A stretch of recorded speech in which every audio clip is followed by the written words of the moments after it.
hoy es antianginosos, que tiene que ver con la parte, ¿no?, de la farmacología cardiovascular, donde están otros fármacos como los antihipertensivos o en el manejo de la insuficiencia cardíaca, otro grupo de fármacos, ¿de acuerdo? Entonces, vamos a prestar atención y vamos a dar inicio a la presente clase, ¿no? El dolor torácico, como ven en la imagen, pues definitivamente debe hacernos pensar en un dolor de tipo cardíaco, de una enfermedad coronaria, ¿no? Y pues el dolor de tipo coronario es la llamada angina. Entonces, ese término deben tenerlo muy grabado porque de ahí viene el nombre de los fármacos que vamos a estudiar, ¿no? De tal forma que cuando ustedes tengan un paciente con dolor torácico opresivo, retroesternal, que se irradia hacia la mandíbula o el miembro superior izquierdo y que se asocia, puede asociarse a síntomas vegetativos como diaforesis, sensación de muerte, ¿no? Falta de aire, pues podemos estar frente a un cuadro de tipo coronario, ¿no?, que se manifiesta por un dolor de tipo anginoso. Sin embargo, pueden haber otros dolores que podrían simular un dolor de tipo coronario o puede hacernos pensar en otros, ¿no? ¿Pueden decirme ustedes uno? ¿Qué otra cosa puede producir dolor en el pecho? ¿O solo el corazón duele, hace doler el pecho? A ver, uno de ustedes.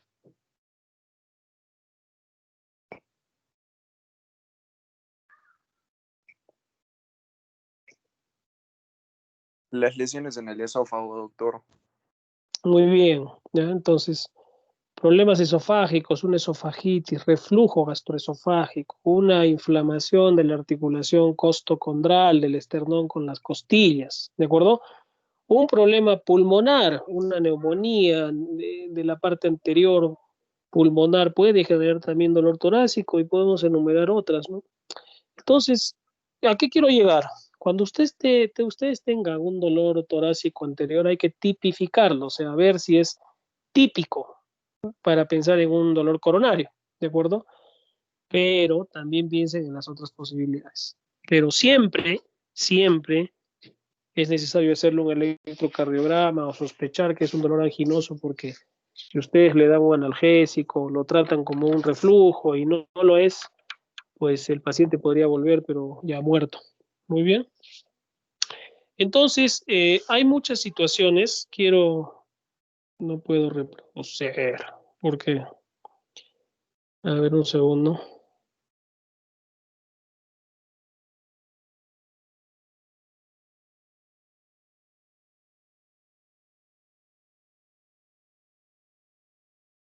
Ojalá que pueda abrirme. A ver,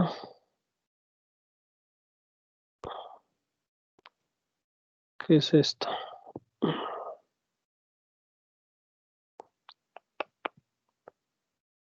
Ahí está.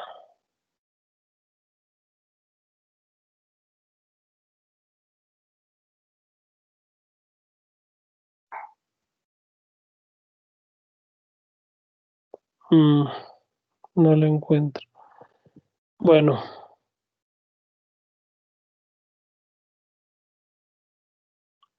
ya. Les voy a pasar este link que tenía que ver con el dolor torácico de tipo anginoso, ¿ya? Para que puedan ver el video. No lo puedo reproducir por algún motivo. Bueno, tranquilos, ya les he explicado cómo es el dolor torácico para sospecharlo desde el punto de vista semiológico, ¿no? De un dolor de tipo anginoso, ¿ya? Entonces, nosotros, pues, para poder tratar la angina, podemos tener muchas posibilidades, ¿ya? Pero podemos girar en torno a los más comunes, ¿no? Por ejemplo, los nitratos, como ven a mano derecha abajo al medio, ¿no?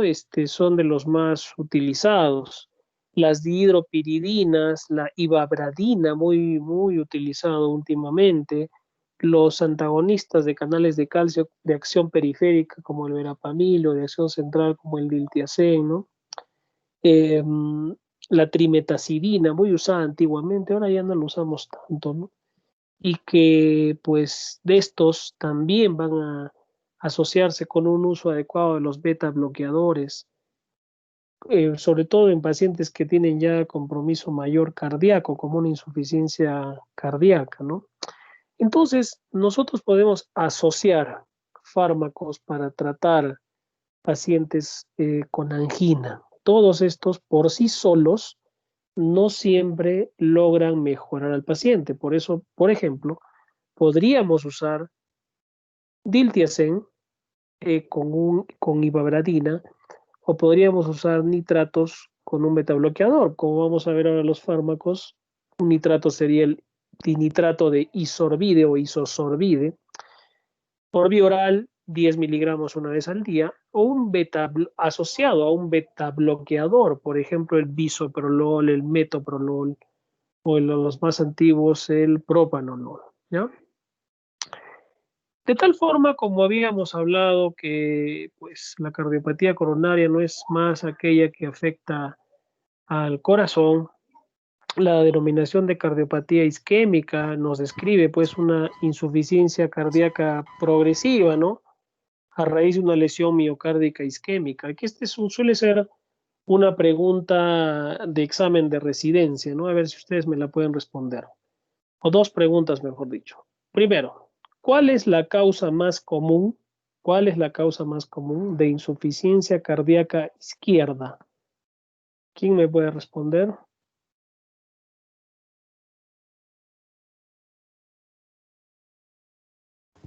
La hipertensión arterial.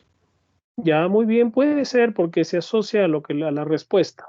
La causa más común de insuficiencia cardíaca izquierda es el infarto agudo de miocardio, ¿ok? Y la segunda pregunta es, ¿cuál es la causa más común de insuficiencia cardíaca derecha? La insuficiencia cardíaca izquierda. Muy bien respondido. Exacto. Por eso nosotros, cuando tenemos un paciente infartado, decimos, pucha, que este paciente va a ser falla cardíaca izquierda. Y consecutivamente, si no se trata, ¿qué va a ser? Derecha, ya es una insuficiencia cardíaca congestiva o global, ¿no? Siendo el pronóstico del paciente, pues malo, ¿no? Entonces, si ustedes conocen eso, vamos a poder entender que una cardiopatía isquémica no es más que producida por la obstrucción aterosclerótica de las arterias coronarias, ¿no? Y aquí es una pregunta curiosa, que a ver si uno de ustedes me la responde, ¿ok? Si están atentos a lo que estoy hablando. ¿Por qué duele el corazón? ¿Cómo explican que el corazón produzca dolor? No es por un desamor. Entonces, ¿cuál es la respuesta? ¿Por qué duele el corazón? Daño celular por la isquemia. Ya, muy bien, te estás acercando. ¿Alguien más?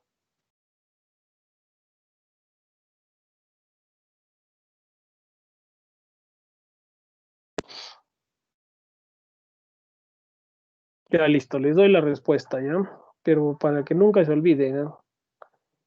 Como su compañero lo ha dicho, cuando hay una isquemia, la célula se afecta y de hecho genera un problema isquémico y acidosis.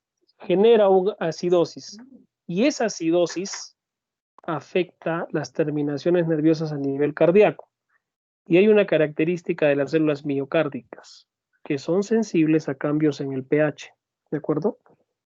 De tal forma que cuando se altera el pH hacia ácido, porque se produce acidosis láctica como consecuencia de la isquemia, de la falta de oxígeno, se estimulan esas terminaciones nerviosas en esas células miocárdicas y generan dolor, ¿de acuerdo? Que es el dolor anginoso. Nunca se olviden, ¿ya? Como su compañero nos dijo, pues una causa más que para la insuficiencia cardíaca, es para el infarto agudo de miocardio, ¿no? También para la falla cardíaca, pero no directamente, es la hipertensión arterial, ¿no?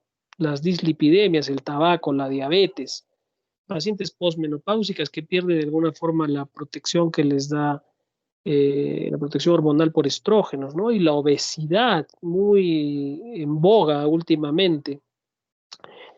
Es así que tenemos algunos factores que nos pueden condicionar esta cardiopatía isquémica, como ustedes ya se dan cuenta, reducción en el aporte de oxígeno, que va a generar alteraciones a nivel de los vasos coronarios y de la presión de perfusión coronaria. Aumenta la demanda de oxígeno, esa célula se está muriendo, quiere más oxígeno, ¿no? Y se generan factores hemodinámicos y metabólicos que, como les comenté, pues van a generar inicialmente dolor, pero después muerte celular, necrosis, el infarto agudo de miocardio y en estadios posteriores, ¿no? El infarto entonces consiste en la destrucción del músculo cardíaco debido a una isquemia grave y prolongada. Estamos de acuerdo con eso, ¿ya?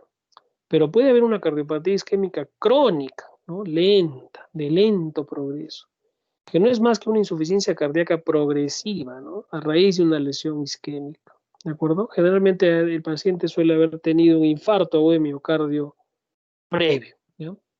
¿Y cuál es el síntoma más común de una isquemia miocárdica o una cardiopatía isquémica? ¿Cuál es? La angina, ¿sí? Creo que ya hasta ahí, si me están siguiendo, ya lo hemos comentado al inicio. Ya sabemos qué es la angina de pecho. ¿Y cuáles son los tipos? Tenemos la angina estable, que se da en el 75% de los casos con obstrucción coronaria. El paciente hace ejercicio, sube las escaleras, sale a correr a la calle, a montar bicicleta y le viene el dolor. ¿De acuerdo?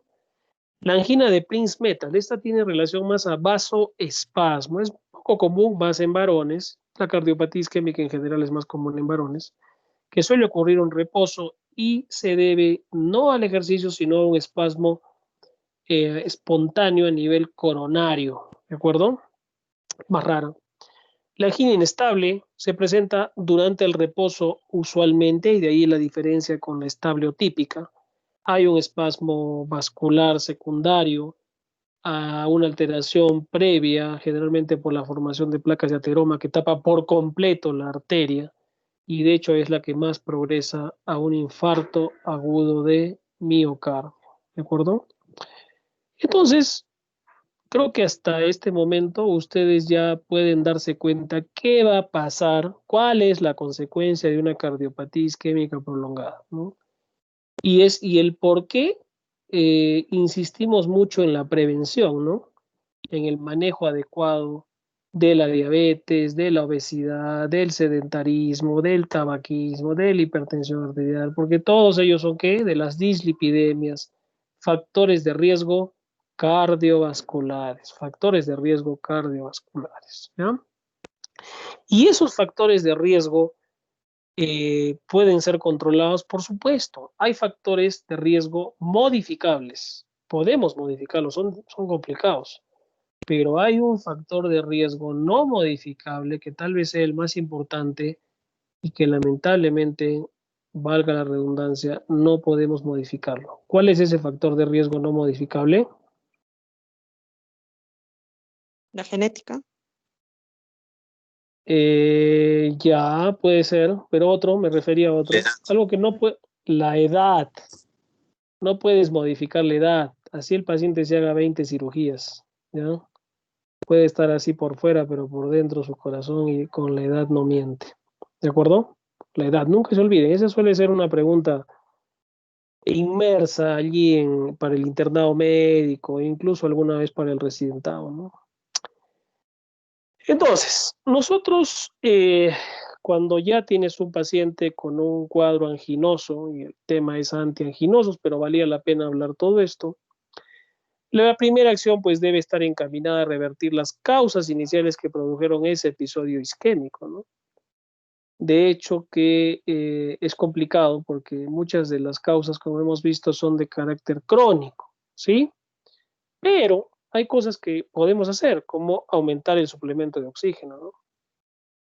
¿Cómo? Aliviando la obstrucción o aumentando la circulación colateral a nivel de ese corazón.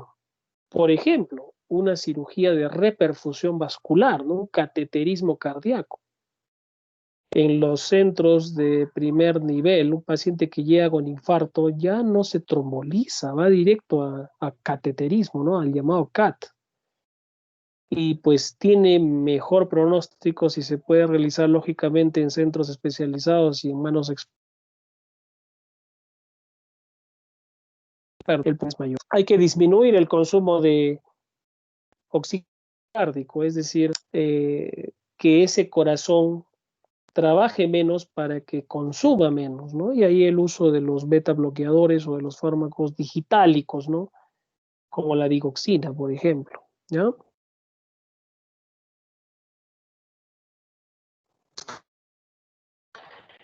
Mejor se llama solución JIC, que trae glucosa, insulina y potasio. Muy usada en algunos países como en México. Nosotros en el Hospital Honorio Delgado lo hemos usado por mucho tiempo. Y lo que hace es, de alguna forma, alimentar a ese corazón, ¿no? Con glucosa, con potasio, pues que ayuda de alguna forma a la protección de ese corazón que está sufriendo, ¿ya? Entonces, vamos a llegar al tratamiento farmacológico. ¿De acuerdo? Lógicamente, he tratado de hacer un resumen de todo lo que involucra esta patología porque es compleja. Es compleja en el sentido de que muchas veces eso se subdiagnostica un dolor torácico y que termina siendo un infarto, ¿no? Y llegamos a los antianginosos, ¿de acuerdo? Los antianginosos. Y dentro de los que es recomendable conocer y estudiar, tenemos a los nitratos orgánicos, como vamos a revisarlo, a los antagonistas de canales de calcio, ¿sí? A los bloqueadores beta 1 y beta 2, que son bloqueadores beta adrenérgicos o beta bloqueadores, ¿de acuerdo?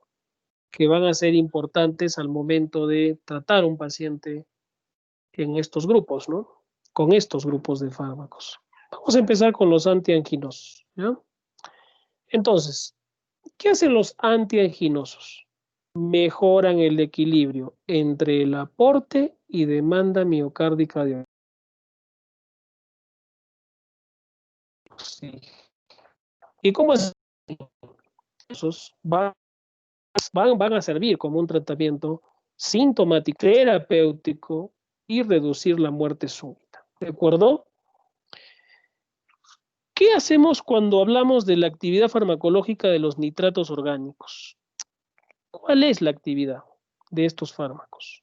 Tienen acciones hemodinámicas sobre la circulación coronaria, sobre los requerimientos miocárdicos de oxígeno y calman pues el dolor de tipo anginoso, ¿ya? Y este grupo entonces, este primer grupo de nitratos son ésteres del ácido nitroso con polialcoholes. Si bien es cierto, nosotros no es que no nos interese, sino que de repente no, clínicamente no lo vamos a usar mucho desde el punto de vista químico, ¿no? Pero hay que saber qué son, aunque de repente no le vamos a dar mucho uso, ¿no? Eh, este uso pues es realmente no tan nuevo, no es antiguo y miren cómo persiste hasta la fecha, ¿no? Se utiliza la nitroglicerina, el dinitrato de isorbida y el 5-mononitrato de isosorbida dentro de los más comunes y los que utilizamos más, ¿no? Hay nombres comerciales, eh, pero ustedes deben conocer los nombres genéricos para poder saber de qué estamos hablando, ¿no? Normalmente, el endotelio, que es la parte interna de un vaso sanguíneo, libera óxido nítrico. ¿De acuerdo? Ustedes seguro han escuchado del óxido nítrico, el NO o N, como quieran decirlo. Y este se difunde en las células musculares y ¿qué hace? Produce un efecto de tipo vasodilatador. Pero no solo eso, se ha visto que incluso el óxido nítrico tiene acciones antiinflamatorias, ¿no? De tal forma que hay una sociedad incluso de endotelio, ¿no? Este óxido nítrico antiguamente, hace 20 años, le llamaban el factor relajante derivado del endotelio, ¿no? Hasta que ya se puso el nombre de óxido nítrico y que, bueno, hasta la fecha lo seguimos usando, ¿no? ¿Cuál es su mecanismo de acción entonces? Pues donar óxido nítrico. Son donadores de óxido nítrico, generan vasodilatación sistémica, principalmente coronaria, entonces son vasodilatadores, ¿ya? Y si son vasodilatadores, pues van a mejorar ¿qué? El ingreso de sangre con oxígeno hacia ese miocardio dañado, ¿de acuerdo?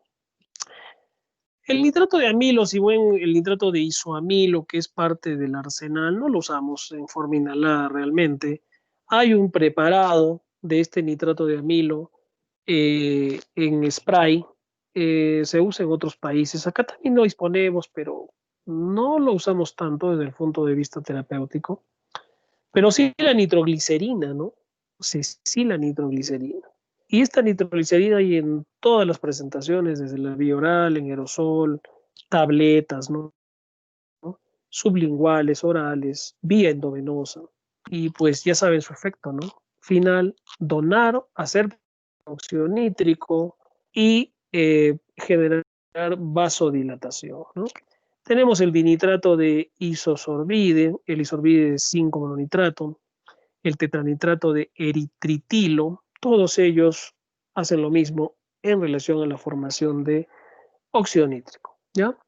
En cuanto a su farmacocinética, son liposolubles, es decir, atraviesan membranas fácilmente, ¿no? Es decir, tienen una muy buena biodisponibilidad cuando se administran. Todas las vías sirven para estos fármacos. De hecho, que el fármaco que usamos cuando un paciente está con angina es pues la vía sublingual, ¿no? Hay el dinitrato de isosorbide de 5 miligramos para administración sublingual y lograr una biodisponibilidad alta a nivel sanguíneo y poder tener un efecto más rápido en cuanto a la producción del óxido nítrico y generar vasodilatación. ¿De acuerdo? La vía sublingual entonces es la más rápida, como les he dicho. La nitroglicerina se une a proteínas en 60%. Una vida media de 1 a 4 minutos, es rápida prácticamente para llegar a condiciones terapéuticas. Se elimina por vía renal. Nosotros, el fármaco que más usamos, que ustedes van a ver, es el dinitrato de isosorbide por vía sublingual de 5 miligramos y el isorbide por vía oral de 10 miligramos para administración oral ya en forma crónica, ¿no? Como es vasodilatador, pues en un cuarto de pacientes más o menos puede generar cefalea, puede producir un poco de frío, puede bajar la presión por ser lo mismo vasodilatador. Hay un síndrome raro que es el Bessel-Harris, que se asocia a bradicardia y hipotensión, raro. Puede generar alteraciones de tipo alérgico como dermatitis, náuseas, vómitos. No es usual tampoco, los pacientes suelen tolerarlos bien, ¿de acuerdo? Es un fármaco muy bien tolerado, ¿ya? Puede haber enrojecimiento de la cara y cuello, cefalea, náuseas y vómitos, taquicardia, hipotensión ortostática, todos ellos relacionados pues a la respuesta del paciente al fármaco dentro de lo más común, pero en general no suele producir afectación rara, afectaciones severas, mejor dicho, y felizmente son raras como la metahemoglobinemia, ¿ok? Lógicamente, si el paciente dice que tomó un isorbide y se enronchó y le generó un cuadro alérgico severo, pues no hay que usarlo. Pacientes hipotensos severos, que estén en shock, ¿no? Hipovolémicos, que ya hayan llegado a un infarto agudo de miocardio y que entren en falla cardíaca, en shock cardiogénico, pues no, ya no van a servir en ese momento, ¿no? Definitivamente. Cuidado en las personas de tercera edad. Y acá quiero detenerme porque seguro ustedes han escuchado qué pasó cuando estos pacientes combinaron estos fármacos con los inhibidores de la 5-fosfodiesterasa como el Viagra, ¿no? Y llegamos a un fármaco muy interesante. El Viagra inhibe la degradación, espero que sepan de qué estoy hablando, ¿no? Inhiben la degradación del GMP cíclico, de tal forma que se va a generar mayor producción de vasodilatadores, ¿ya? Imagínense, estás usando un vasodilatador para tratar la angina del paciente que está con un problema coronario crónico, como el isorbide, digamos, de 10 miligramos, y si toma un Viagra, que también es vasodilatador, cuidado porque puede generar una interacción severa, producir una hipotensión, incluso llegar a shock y muerte súbita, ¿ya? Entonces, hay muchos fármacos con los que pueden interactuar, como los que atenúan su efecto, o sea, disminuyen el efecto coronario, como el alcohol. No se debe mezclar con el alcohol porque va a bajar su efecto, ¿de acuerdo? Pueden generar tolerancia, sí. ¿Qué es tolerancia? Que cada vez más el cuerpo, el organismo va a pedir más dosis. Y esto puede aparecer con cualquier fármaco, ¿ya? Cualquier fármaco del tipo de los nitratos. Cuidado al suspenderlo, no se debe suspender bruscamente porque el organismo de alguna forma se adapta a los mismos y puede generar una reacción de tipo dolor anginoso severo, como una especie de rebote, ¿no? Cuando se dejan de dar estos fármacos en forma brusca. Ustedes tendrán claro entonces cuál es la indicación terapéutica: la angina de esfuerzo y reposo, la inestable, pacientes con falla cardíaca pero que no estén en shock, el infarto o miocardio en estadios iniciales, que ahí empieza pues con el dolor torácico anterior opresivo, ¿no? Etcétera, como les había dicho, ¿ya? Podemos usar por vía intravenosa la nitroglicerina, sí, lo usamos mucho, no para calmar el dolor del pecho, ¿no? Sino para tratar hipertensión arterial severa, por ejemplo, ¿no? Mejorar los cuadros de hipertensión pulmonar, ¿no? Pacientes con angina de pecho, no el clásico, sino recurrente y persistente, que están prácticamente refractarios al tratamiento convencional, funciona, ¿no? De esa forma. Entonces, todos ellos son, lo que hemos hablado es el punto número 1, que son los fármacos de tipo nitratos, ¿de acuerdo? Ahora vamos a hablar los antagonistas de los canales de calcio, ¿de acuerdo? ¿Qué pasa con los antagonistas de canales de calcio? Ustedes ya los conocen, son medicamentos cuyo efecto es producir vasodilatación de las arterias, pero por otro lado, ¿no? Al bloquear los canales de la entrada de calcio en las células. Ustedes recuerdan muy bien qué hace el calcio a nivel celular. ¿Qué va a hacer? Va a producir ¿qué? Contracción del músculo liso y vasoconstricción. Y si lo bloqueas, vas a producir pues el efecto opuesto de relajación y por ende vasodilatación, ¿ya? Entonces nosotros tenemos dentro de la clasificación de los bloqueadores de canales de calcio las dihidropiridinas y las no dihidropiridinas, ¿ya? Que son todos los demás, ¿ya? Dentro de los más utilizados que tienen acción periférica son las dihidropiridinas como la nifedipina, amlodipino. Ahí es AMLO, no amio, ¿sí? Sino AMLO, nimodipina, nicardipina, pueden terminar en go también, nifedipino, amlodipino, nimodipino, nicardipino, es igual, ¿no? O las no dihidropirimidinas como el diltiazem y el verapamilo que tienen acción central, ¿ok? ¿Qué van a hacer en el músculo cardíaco? Vasodilatación y generan disminución del inotropismo, cronotropismo y la conductividad, ¿no? Pero también, como afectan todos los músculos lisos prácticamente, bajan el espasmo esofágico, disminuyen la motilidad gastrointestinal, ¿no? Disminuyen la contracción ureteral y de la vejiga, es decir, podría estar en relación a algunos efectos adversos y algunas contraindicaciones, ¿no? Dentro de las más comunes, fíjense que el nifedipino, cuidado, paciente con estenosis aórtica, con angina inestable en ausencia de bloqueos, un infarto agudo de miocardio que esté con shock cardiogénico, pues no deberíamos utilizarlo, similar a lo que habíamos hablado con los nitritos, ¿no? Lo mismo pasa con el verapamilo del diltiazem, ¿de acuerdo? Muy bien, entonces conocemos el mecanismo de acción, sabemos en qué podemos utilizarlo, es vasodilatador, es decir, prácticamente muy similar al uso de los nitratos, ¿no? Y en tercer lugar tenemos los beta bloqueadores, ¿ya? Son los beta bloqueadores. Los beta bloqueadores son tratamientos de primera línea en los pacientes con angina estable crónica de esfuerzo.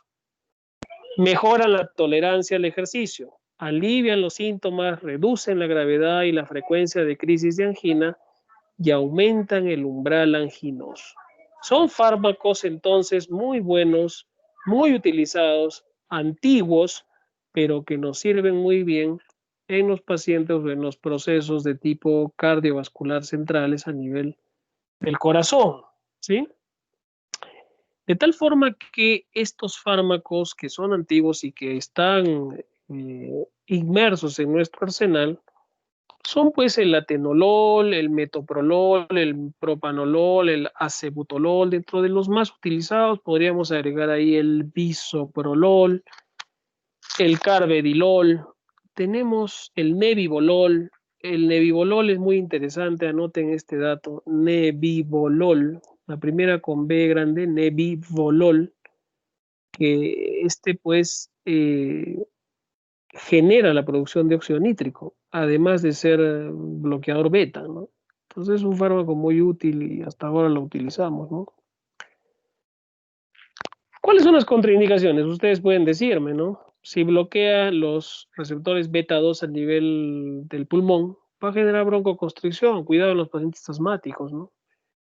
La angina vasoespástica está contraindicado porque más bien podría generar mayor compromiso o aumentar ese vasoespasmo por bloqueo de los receptores beta a nivel cardíaco. El EPOC, similar al primer punto, ¿no? Y la insuficiencia cardíaca, sobre todo en jóvenes, pero esto tiene relación al grado de insuficiencia cardíaca que presenta el paciente. Imagínense un paciente joven con falla cardíaca, ¿qué va a generar los beta bloqueadores que se convierten en una contraindicación? Pues puede generar problemas sexuales, ¿de acuerdo? Como bloquea el sistema simpático, se ha visto algunos grados de impotencia en jóvenes que presentan insuficiencia cardíaca. Felizmente no es lo usual, porque la insuficiencia cardíaca suele ser, como he escuchado, procesos o consecuencia de procesos crónicos cardiovascular, ¿ya? Hay efectos colaterales de todos los que hemos hablado.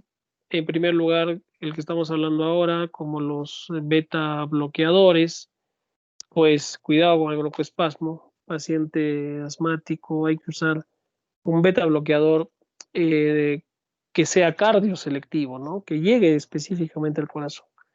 Y ahí el propanolol pues pierde, ¿no? El propanolol es no cardioselectivo, puede generar broncoconstricción. Un cardioselectivo es el bisoprolol, el metoprolol, por ejemplo, el nebivolol, ¿ya? Entonces, cuidado con esos efectos adversos que podamos tener. Entonces, todos estos fármacos que hemos comentado, pues el objetivo final es mejorar el flujo a nivel del corazón, mejorar la llegada, por ende, de oxígeno, que ese corazón no tenga tanta demanda y no sufra más de lo que ya está sufriendo, y de alguna forma mejorar la función cardíaca y por ende la angina, ¿ya? De ahí el nombre antianginosos, ¿de acuerdo? Entonces, como han visto, en conclusión, no es complejo entender esto. Si tú entiendes la fisiopatología de la enfermedad, vas a entender fácilmente cómo la debes tratar, ¿de acuerdo? La fisiología y la fisiopatología son fundamentales para entender toda la farmacología. Hemos revisado entonces nitratos, hemos revisado los fármacos que pueden asociarse a los nitratos o no de alguna manera, pero que nos pueden servir. Los nitratos son los que más utilizamos, pero también tienen que recordar a los bloqueadores de canales de calcio y los beta bloqueadores o los bloqueadores adrenérgicos de los receptores beta. ¿Ya, chicos? Muy bien, yo les voy a pasar la presentación para que lo revisen, pueden ampliar el tema. Estudien, por favor, no esperen la noche anterior porque ya se nos viene el primer examen. ¿Tienen alguna pregunta?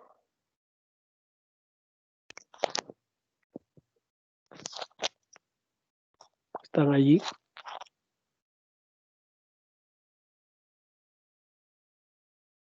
Sí, doctor. Despierten. ¿Tienen alguna pregunta?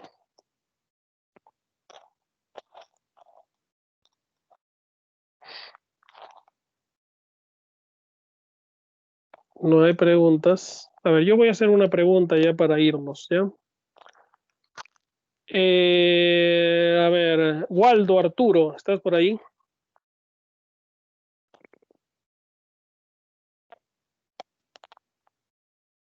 Uy, ¿dónde están? Waldo, Arturo. Fiorella, Camila. Sí, doctor. Muy bien, Fiorella. Te voy a hacer una pregunta ya. De lo que hemos hablado. Dime un fármaco calcio antagonista de los bloqueadores de calcio antianginoso. Cualquiera. Antagonista de los canales de calcio.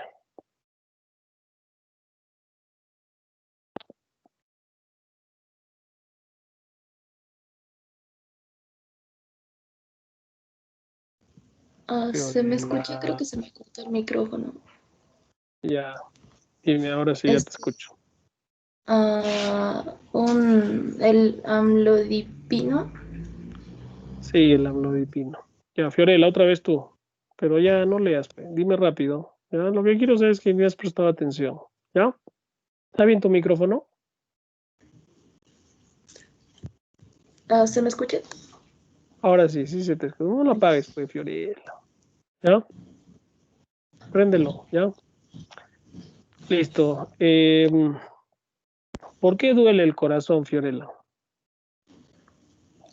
Porque las células musculares del corazón son sensibles a cambios de pH y cuando hay daño celular, existe el cambio de pH. Y este daño celular se produce por isquemia. Muy bien, ¿no? Se genera acidosis y esa acidosis estimula esas terminales nerviosas y produce dolor, ¿no? Por eso duele el corazón.